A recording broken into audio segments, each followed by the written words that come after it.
vorstellen, er ist Vorsitzender von einer Abteilung von Al-Mustafa Universität in Mashhad.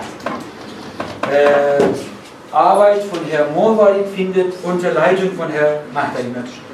Wie gesagt, er wird heute nach dem Abendessen unser Gast sein. Sie können mit Herrn Mahdaimert und Herrn Morvarid ein bisschen über Möglichkeiten, die in Mashhad sprechen.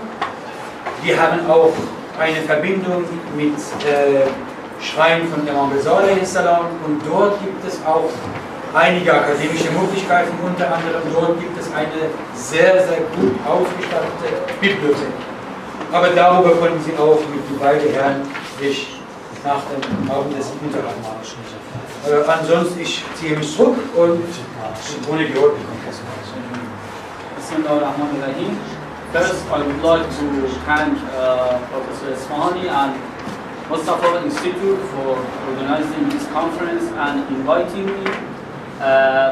My paper, my presentation is about the hermeneutic elements in the methodology of Shia Ijtihad, the spirit of the book, the taste and purpose of Sharia.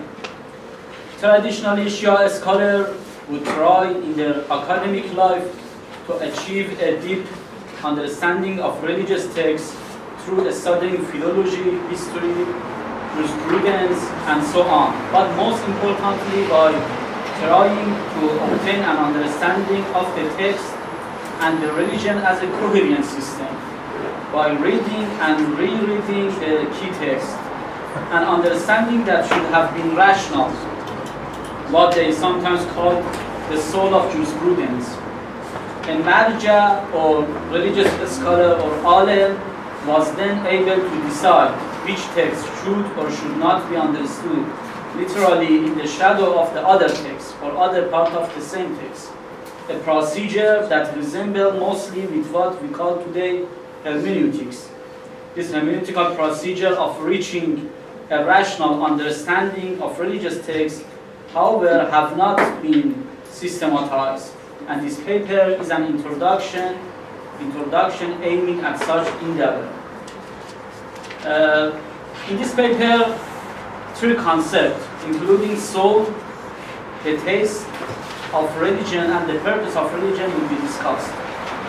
Based on the word of jurists and usulists, I show that although these three concepts are fundamental in understanding the religious text, they don't follow common methods. I mean, they don't follow literal and logical inference. Thus, it seems probable that making use of hermeneutic method and hermeneutical term can help understand the three above concepts. This is only a brief draft, and it doesn't claim a solid proposition. The meaning of hermeneutic, which is mentioned here, is not the conventional meaning of hermeneutic, like those of Schleiermacher, Heidegger, Gadamer. Rather, it is an illumination of this framework, the core of which is the idea of hermeneutical term. As a result, my aim here is a dialogue between the discipline of understanding a religious text among usuli scholars and the legacy of hermeneutic approach. This does not mean the approaches of usulis is a kind of hermeneutic approach in its strict sense. Based on the discussion of the usuli on soul, taste, and the purpose of religion, I will try to show the possibility for such a dialogue. Weil Herr Professor Morvarid verwendet einige, sagen wir mal, besondere Ausdrücke. Ich denke, es ist vielleicht hilfreich, wenn ich zwei, drei Worte hier wieder läutere. Einmal, er verwendet ab und zu Wort Usulis. Usuli sind diejenigen, die Experten in Usul al-Fiqh sind. Was ist Usul al-Fiqh? Usul al-Fiqh ist Grundprinzipien, die man dadurch Ahkam al-Amaliya von Koran und Überlieferungen herausarbeitet. Das ist Usul und Usulis. Usul ist ein Experte, der sagt, ja, wenn Sie von diesen Versen herausarbeiten wollen, wie sollen wir jetzt Wusu machen, sollen Sie an diese Punkte aufpassen. Im Prozess des Verstehens. Das ist Usul al-Fiqh. Und wenn er von Jurisprudence spricht, meint er Fiqh, das heißt Wissenschaft von Wissen, Wissenschaft von Verstehen, Wissenschaft von wie man praktische Aspekte des Lebens von Koran-Überlieferungen herausarbeitet. In 2, 3 Begriffen. Vielleicht ein anderer Hinweis. Sein Vortrag ist ein fortgeschrittener Versuch zu beschreiben, wenn wir mit einem Text im Koran oder Überlieferungen begegnet sind. Wie sollen wir das mit Vernunft zu unserer akzeptierten Welt hinein? Diese 3 Begriffe, das heißt Geist der Religion oder Taste, das heißt Geschmack von Religion, sind Begriffe, die diese Usuli-Experten geschmiedet haben, um damit dieses Verständnis besser zu bearbeiten. Nur als Hinweis, in welchem Rahmen stellt jetzt seinen Vortrag. Und, entschuldige ich noch, keine Minute. First, I need to mention a brief overview about the assumption of usul al-fiqh, as Professor Esfahani also explained. God has promulgated or ja'ala Islamic judgment on the purpose of Sharia. In Shia theology, the divine legislator not only follow the conduct of the reasonable, but also hold the most perfect wisdom. We believe that God has a purpose in His decree, and we call the God Ra'isul Uqala, or the head of wise men. As a result, decree in canon law or Sharia, ahkam Sharia, decree in canon law reflect divine grace in regard to subject of rational judgment. Means that ahkam Sharia al-tafun fil ahkam al-aqliyya. Means that if God ja'ala something, it is based on a rational purposes, whether we understand it or not. But in itself, God has a wise and has a design and has a plan to send us the order or the decrees. Divine imperative, awamir, and prohibition, nawahi, follow the real benefit, advantages, and harm. Jurists, while interpreting the text in their independent reason or in their ijtihad, need attention to find out the practical duty and the purpose of Sharia. Shia ijtihad is a methodology that is based on 4 main resources: kitab, sunnah, aql, or reason, and consensus, or ijma', which try to derive divine position with regard to new or emerging issues.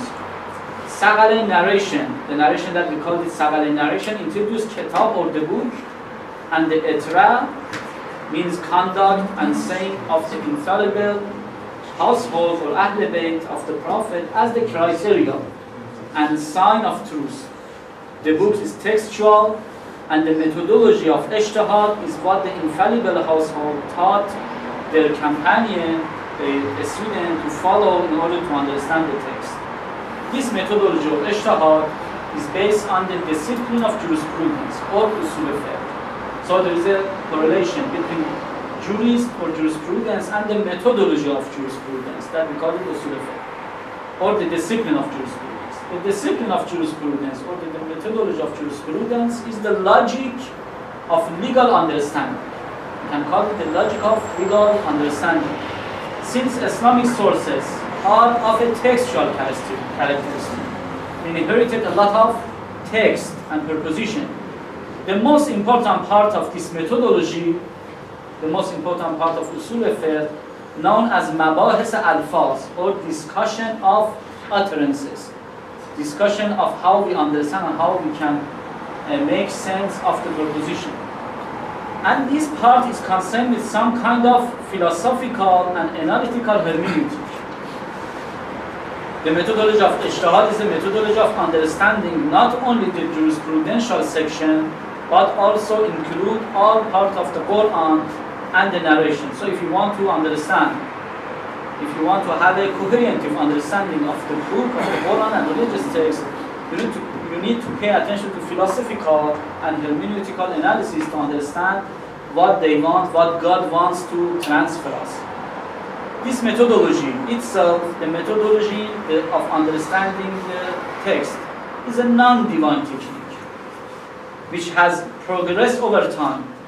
The genealogy of the principle of jurisprudence clearly indicates its interaction with literal, philosophical, legal, ethical, and social discourse at various chronological and developmental stages.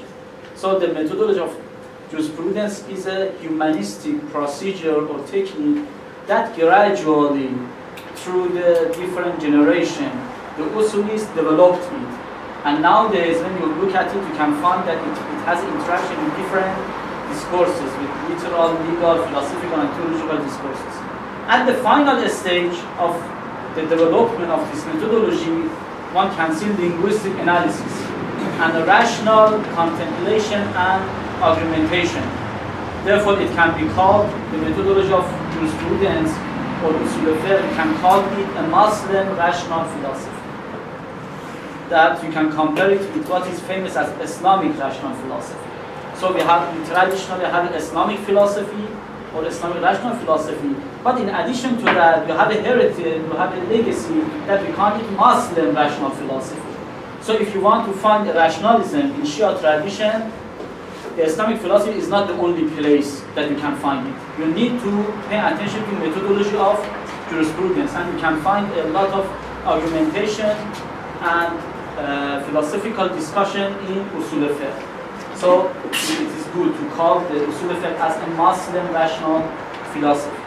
Paying attention to the development of the principle of ijtihad reveals that the final, for example, the final change of the development of usul fiqh is its conceptual expansion in the competition among intellectual school of Wahid Behbahani, that is the founder of usul fiqh, and the opposing side, the Akhbaris, or the school of Akhbaris, that is founded by Mullah Amin as-Sarabadi. So the recent competition is between two approaches in understanding the Jewish and the Quranic text.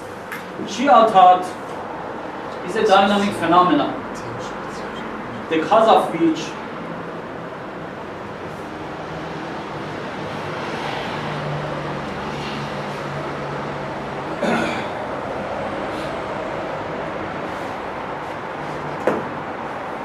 Shia thought is a dynamic phenomenon, the cause of which has been effective ijtihad during many centuries. Ijtihad is lexically derived from jahd, which means expending one's utmost effort to carry out some task. Ijtihad is in the common usage of the jurists is the expending one's utmost effort to extract legal rules. So generally ijtihad means trying. Technically, it means that the best trying or the best understanding, the exact understanding of the religious text. Ijtihad is technically a capacity or capability that empowers jurists to extract or to derive legislation from the four main sources, and also enable the jurists to understand connection arising between ruling and its subject, and to decide which rule to follow in new emerging situations. So you have a lot of rules, but the most important task of the jurist is to understand which rule can be capable nowadays. And if we confront or meet a new emerging situation, how can we make sense of a rule to motivate us in this new situation? This capacity, the capacity of ijtihad, resemble what epistemologists call knowledge how versus knowing that. You know, we have two kinds of knowledge. Knowing that and knowing how. Knowing that means, for example, mathematics, that you understand something and you can teach it to other person. But if you want to, for example, if you want to run a car, you need to understand something and you need to apply it in practical situation. We call that kind of knowledge knowing how.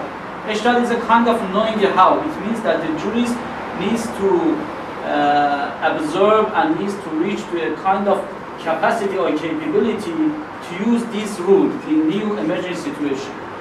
The text of Quran and tradition consists of various network and layers that operate holistically.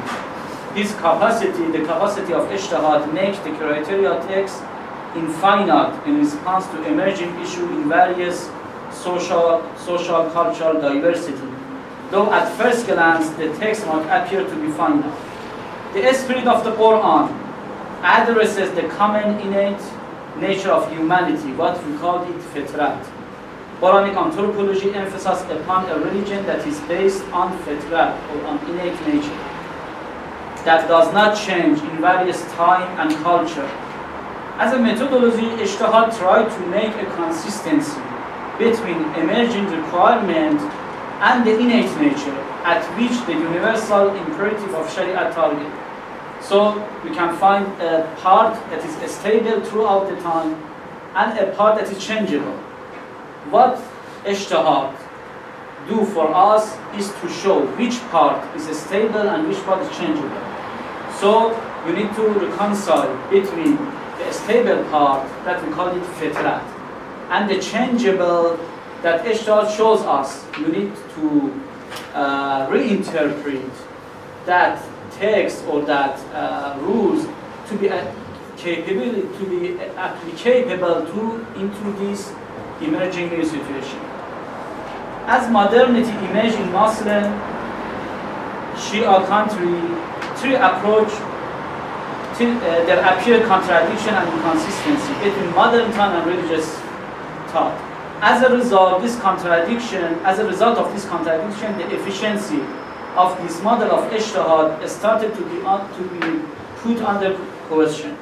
In response, three approaches emerged. After modernity, you can find a kind of contradiction between religious text, religious understanding, and the modern philosophical presumption. So there appear three approaches for solving this problem. Vielleicht so für diejenigen, die eine Zusammenfassung Sie, ich entschuldige mich, dass ich mich einmische. Ich versuche das nur nochmal alles in unserem Kontext bringen und auch vielleicht einige Ausdrücke, die er verwendet, mit deutscher Sprache weiter ein bisschen läutern. Er hat angefangen, dass nach diese Experten, die Experten Usul sind, alles in Religion sollte eine rationale Grundlage haben. So, dass diese Experten nennen sogar Gott Rais al-Ghalab, das heißt Chef und Intellektuell. Das heißt, er ist auch Orel und alles unter ihm sollte auch durch Adel durchgesetzt werden. Dann hat er ein bisschen geschrieben, dass was genau im Prozess von Verstehen von einer praktischen Norm stattfindet, das nennt man Staat. Man versucht festzustellen, was von dieser Vers zu verstehen ist. Und dann, er betont jetzt einen anderen Punkt. Wir wissen alle, dass dieser Prozess von Verständnis, unser Verständnis von diesen Texten, was ich auch darauf hingewiesen habe, dass ich sollte diese Sätze von Prophet verstehen, ist etwas, das menschlich ist, sich verbessern kann. Ich verstehe von diesem Satz von Koran oder Prophet so und so. Vor 100 Jahren wurde das anders verstanden und 600 Jahre vorher wurde anders verstanden. Es gibt eine innere Verbindung, aber es kann sich verbessern. Okay. Jetzt sind wir aber in moderne Zeit gelandet. In moderner Zeit, man findet einige Sachen, die mit unserem alten Verständnis von Text nicht vereinbar. Und er versucht jetzt 3 verschiedene Lösungen, die für diese Inkonsistenz, Inkohärenz vorgeschlagen worden sind, zusammenfassen. Kurz und Two approaches appear to solve the problem or to solve the contradiction between the modernity and religious framework and religious understanding. The first approach located the problem within Islam. This approach imposed the modern criteria on Islamic approaches, in which religion is reduced into a mere psychological phenomenon.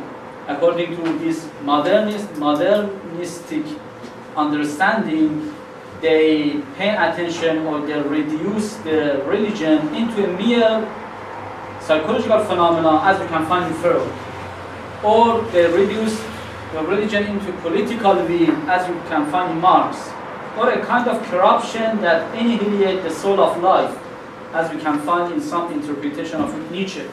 All of these three commonly try to completely demythologize the religious principle. They want to, reduce religion to a kind of mythology that after modernity, that rationality, appear and develop, so we don't need that kind of mythology anymore.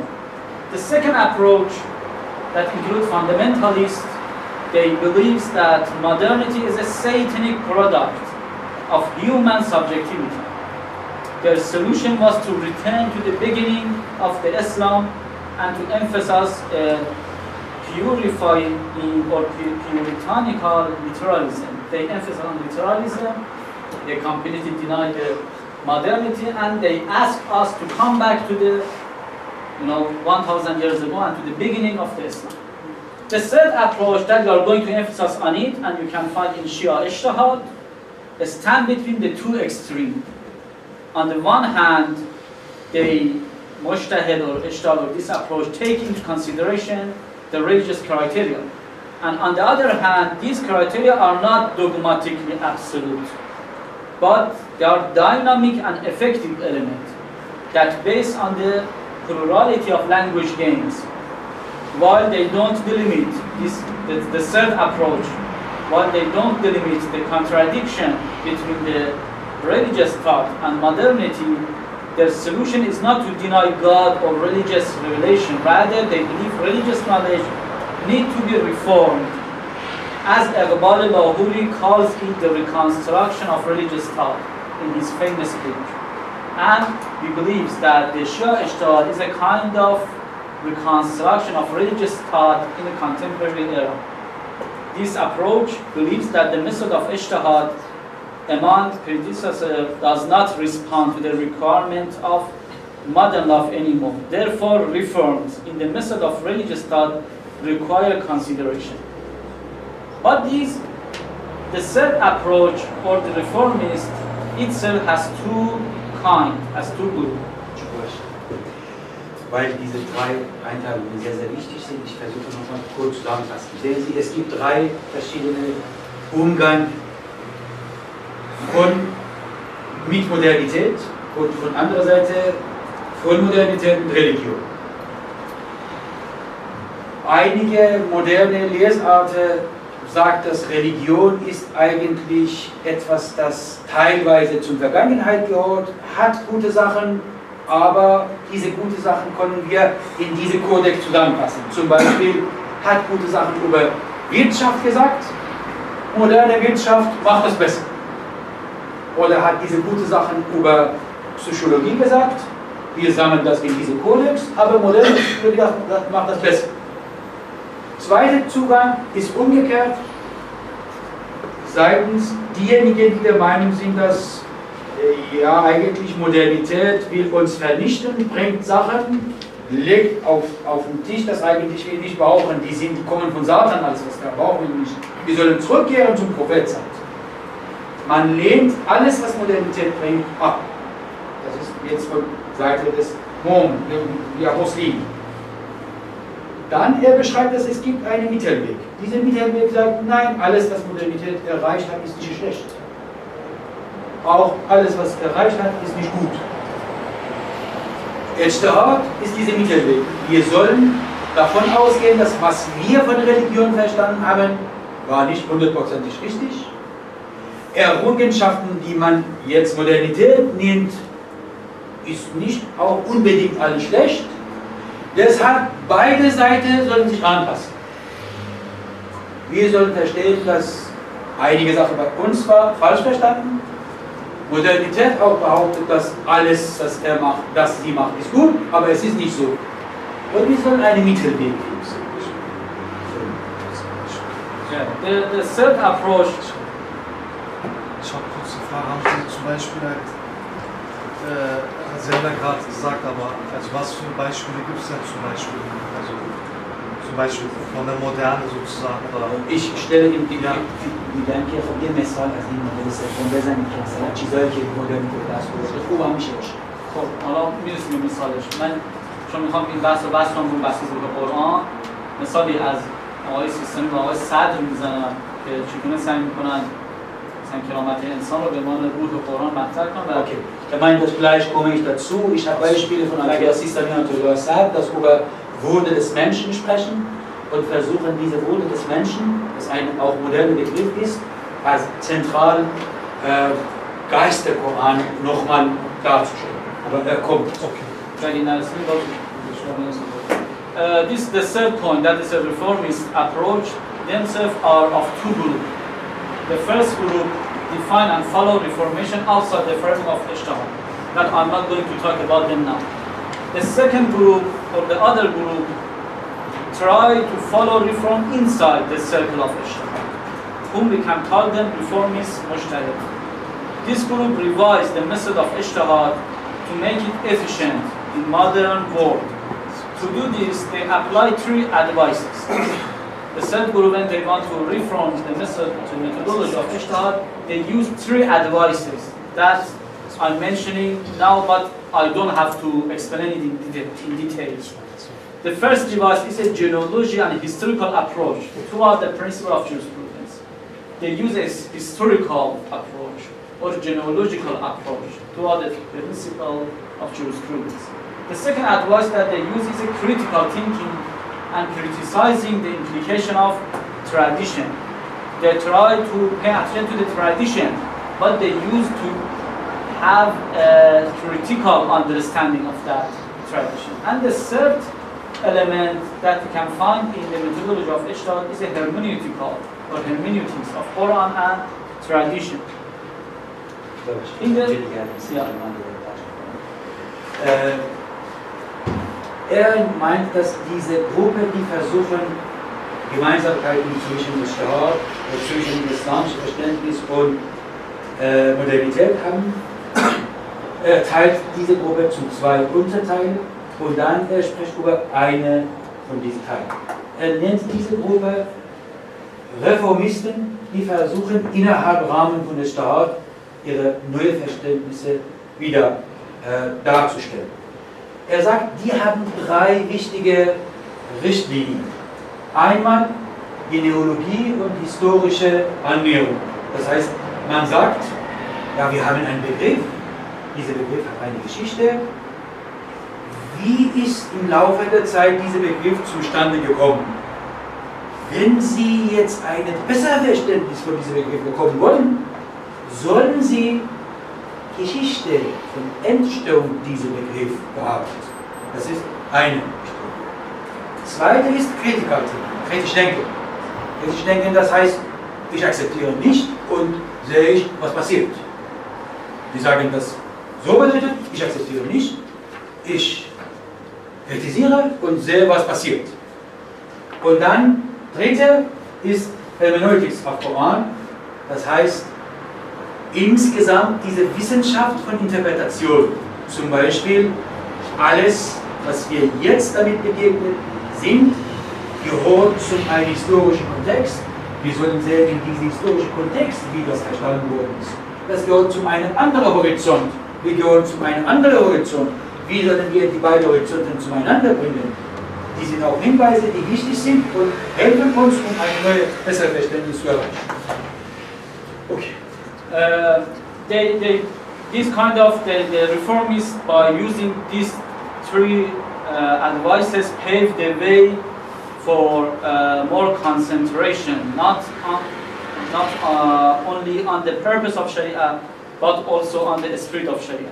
So they try to understand, they try to build a systematic understanding of religious that is based on the soul and the holistic approach and the purpose of Sharia. And they don't stop at the surface of the text. I would like to make some example here. I would mention Sistani, Muhammad Baqir Sad, Mughni, and Mustafa Khomeini if I have the time. In the work of Sistani and Muhammad Baqir Sad, we can find a discussion about the soul of Sharia.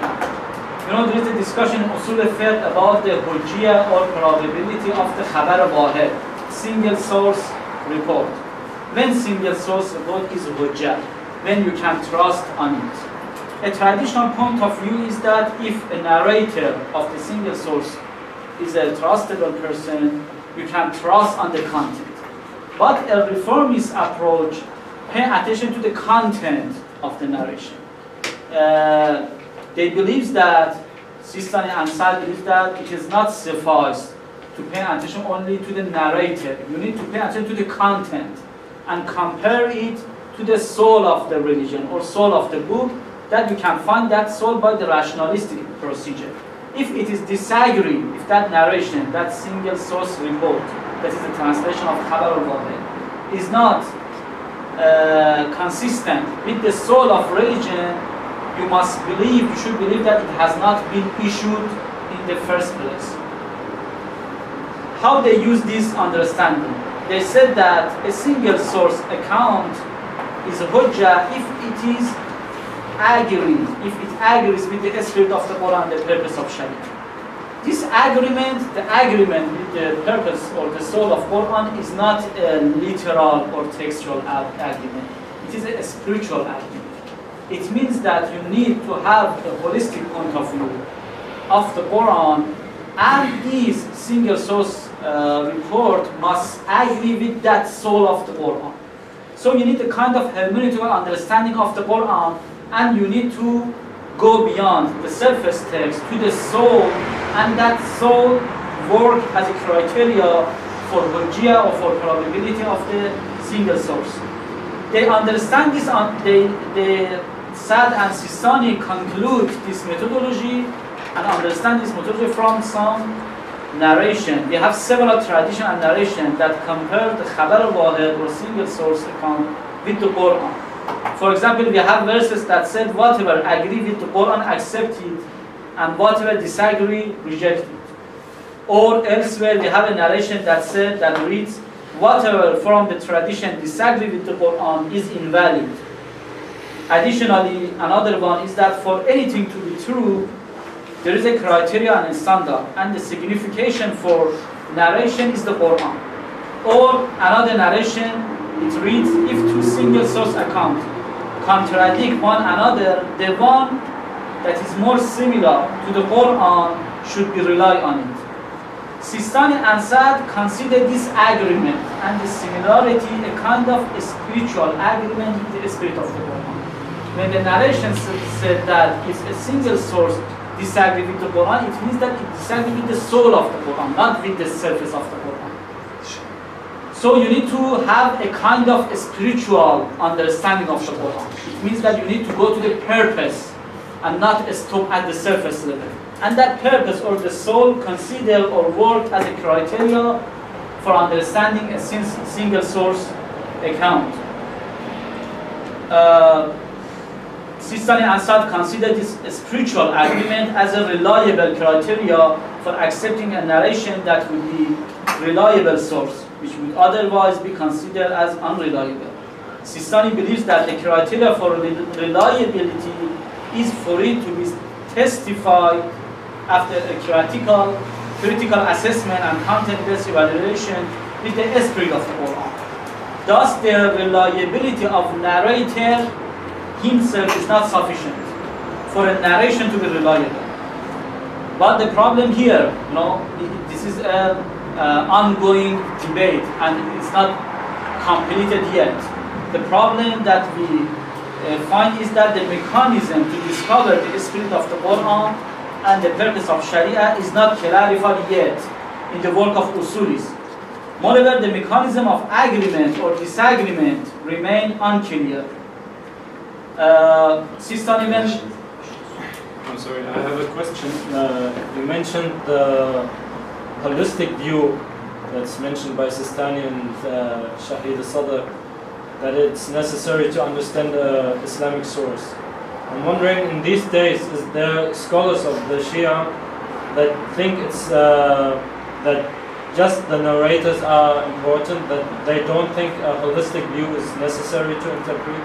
We have two approaches. Yeah, good question. We have two approaches among usulis. Some of them, in their rijal, when they assess the chains of the narrator, they believe that if a person is a just person, it suffices to pay attention, it suffices to trust on the narration.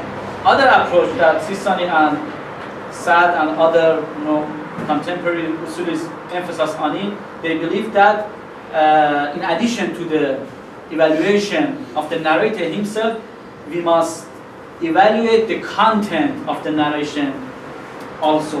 So the methodology is a combination of the methodology of assessing or evaluation of the narrator and assessing or evaluation of the content. How could you evaluate the content? You can evaluate the content by, comparing it with the Quran. Which part of the Quran? By comparing with the soul of the Quran. So if you discover the soul of the Quran, that work as a criteria for evaluation of the content. For example, we have two famous examples here, and it's to answer for your question too. That we have a narration about some kind of a humiliation of some tribe. For example, we have a narration about that court, it's a kind of tribe, that narration humiliates them, or believe that they don't have this human right. Sistani believe that it has not been issued, because it is against the dignity of humanity. That dignity is the soul of the Quran, or soul of the proposition. Or we have a narration about the usury agreement. That narration says that the usury is a literal procedure. If you change your literal agreement, you can get rid of usury. But Ayatollah Khomeini believed that this kind of narration has not been issued. Why? Because it is against the soul of the Sharia. I was just wondering because I thought it's the standard. I thought it's ijma between the Shia scholars that you need to understand the sense of it and not just consider it the narrators. So is it a big number of scholars that think narrator just to look at the narrator would be enough to interpret the text? I don't talk about the quantity of them. The number is not very important here. The approach is important here. Nowadays you can find two approaches. Some person believe on that approach, some on this. What I'm emphasizing here is that little by little, when the jurists, meet or confront with different contemporary situation, they change their methodology and they use the kind of holistic and hermeneutic element or methodology to understand better the religious text. Surely you find nowadays the person who believes that the narrator itself is enough and don't pay attention to this. But there is a developmental understanding, a gradual new scholar who pay attention to the soul and try to make it a criteria for understanding the single source report. Another example is the example of Jafar Morvarid. But in fact, these are three approaches. The approach that just looking at the chain of the narration. The other approach is looking at the content of the narration and looking if it is there in the Quran any clear logical contradiction to the narration. If it is not there, then we say this narration is correct. And the third approach is the approach that it is against the soul of the Quran. And what you mean is the second one. So everybody look at the content and look if it is against the Quran in a very clear, logical way. But this approach, this new approach of Shaykh Sadr and the others, is advanced approach. So it is the soul of the Quran. That's true. Yeah. We can develop that approach with two kinds of approach, as you said.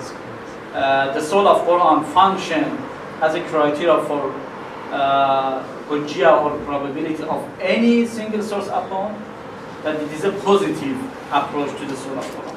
Or we can interpret it minimally and pay attention or consider the soul of Quran as a criteria that if a single source upon disagree with it, it has not been issued. And this one it is was present in the past, but although you can say it's present, but I think they didn't pay attention to it. even at that minimal level. And we cannot find an explicit example. We cannot find an example that they use that soul of the religion to re-evaluate or to reassess a single source. But we can talk about it later. Excuse me, I have a question also. I think this concept of soul of Quran suffers under ambiguity. It is not clear. What is soul? Yeah. So this is the question. Yeah, understand. This is the question of this paper. What I'm showing here is that a conception has been developed. Why this has been developed? Because we as a Shia scholar confront a new problem. And for solving this new problem, a traditional method is not suffice. So we try to straighten our methodology by referring to the soul. But how can we reach to the soul? This is the question. What is the soul? The soul. And I'm trying to show that the hermeneutical methodology maybe work as a methodology to reach to that soul. Not even that the mechanism is not obvious. The meaning of argument and disagreement is also not clear. In usul fiqh, they usually try the literal methodology. They use the Aristotelian logic or Platonic logic. But if you want to have a holistic point of view, or if you want to go to the deep meaning of understanding, you need to go further than Aristotelian logic. And you need to pay attention to the contemporary hermeneutic of philosophical argument. This is this is what I emphasize on it in the first beginning of this paper, that the purpose of this paper is a kind of dialogue between the usulists and the hermeneutical approach. I'm just mentioning here how they mention the soul and how that soul of religion work for contemporary scholarship to solve some problem. And maybe in Sunni tradition, previously they had a masalih mursal and other methodology that nowadays Shia wants to make benefit or benefit from that in the Shia framework. But philosophically, I think we need to use a contemporary rationalism in hermeneutic to make this project complete. That is the point that the figure person like Sistani and Ahmed said has not paid attention to it, and this is the job or the project of the contemporary scholar to complete that soul by using a new philosophy. So if under construction, Jawad Mughniya is another example who pay attention to the soul of the Quran or Sharia. Mughniya is a Shia mujtahid jurist who was famous for his critical view in issues pertaining to Islamic sciences. He insisted on developing critical understanding of usuli's concept. He considered Quran as a unique resource in legislating rule. He paid attention to the Quran as a book of legislation, book of legislating rule. And according to him, rules that founded upon the Quran are not a static rule, but they are dynamic rule.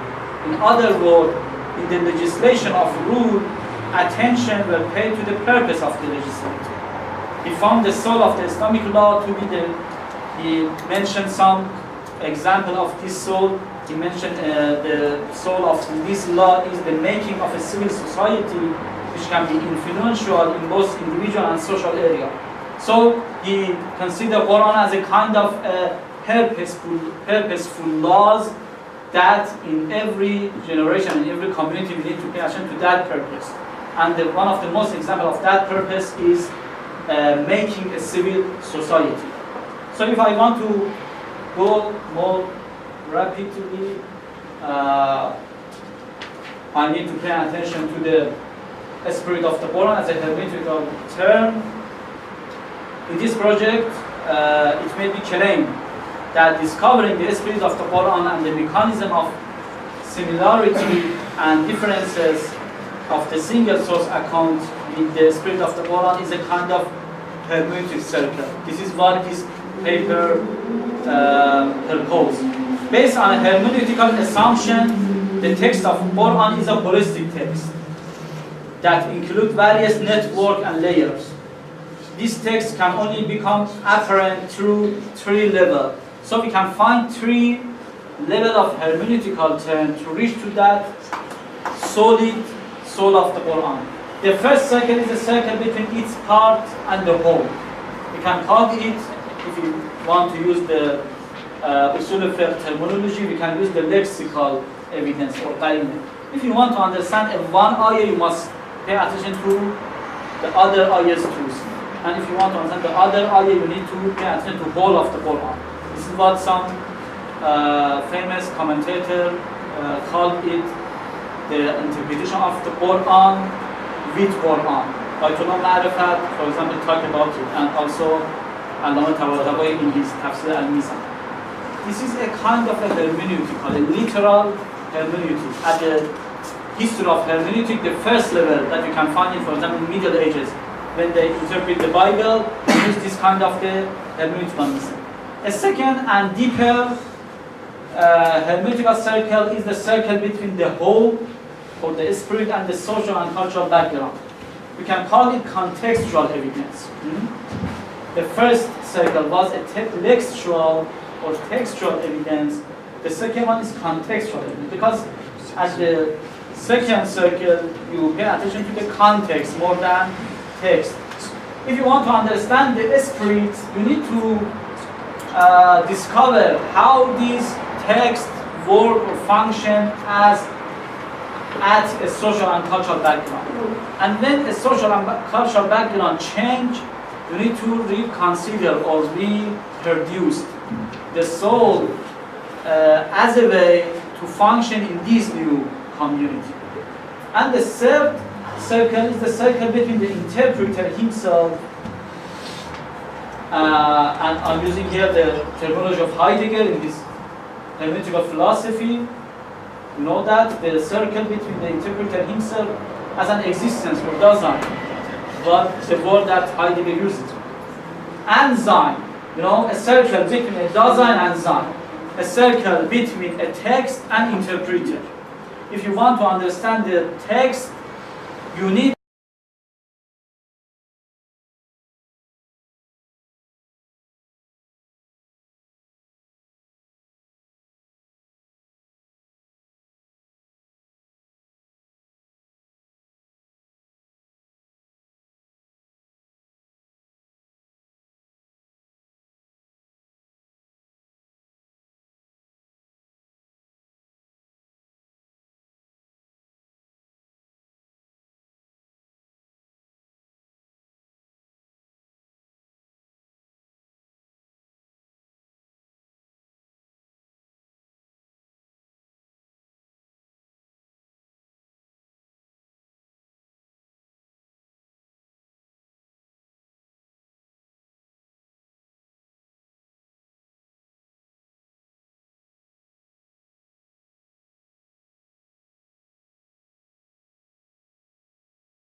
kind of preposition that is actual. What does it mean? It means that the preposition, the actual preposition is a temporal judgment that is targeted on an existing example. Sometimes when God orders something, He wanted only the actual instances. So it does not have a universality. So you cannot refer to each to make a judgment in nowadays. And sometimes when God make an order, it's wanted and its speaker meaning He intended the universal instances during the times. Or there are the preposition that for any existence that would be realized throughout the history, God wanted it or is intended. And Mujtahid is a person who can distinguish between these two kind of prepositions. By these devices, Mujtahid try to, make power and empowering the jurists to meet the contemporary requirement. And I try to show that one of the devices that would complete this procedure is a hermeneutical devices. Thank you.